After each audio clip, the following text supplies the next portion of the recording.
Au XIXe siècle, le premier courant de l'anthropologie, sociale et culturelle, a été l'évolutionnisme, représenté en particulier par Lewis Henry Morgan, James George Frazer, Johannes Jacob Bachofen, qui s'attachait, devant la variété des comportements humains, à définir des étapes, des phases, des stades.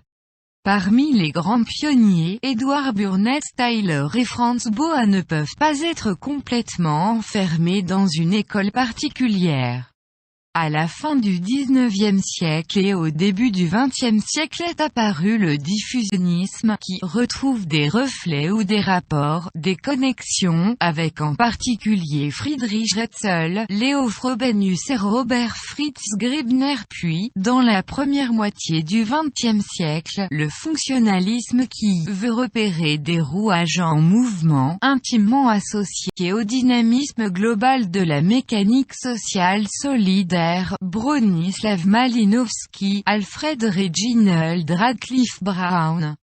Dans la seconde moitié du XXe siècle se sont développés notamment le culturalisme avec Ruth Benedict et Margaret Mead, le structuralisme qui cherche à dégager les modèles, les schèmes inconscients qui font des institutions et des mœurs un ensemble signifiant, et dont la figure de proue était Claude Lévi-Strauss, ainsi que l'anthropologie marxiste avec Claude Meillassoux.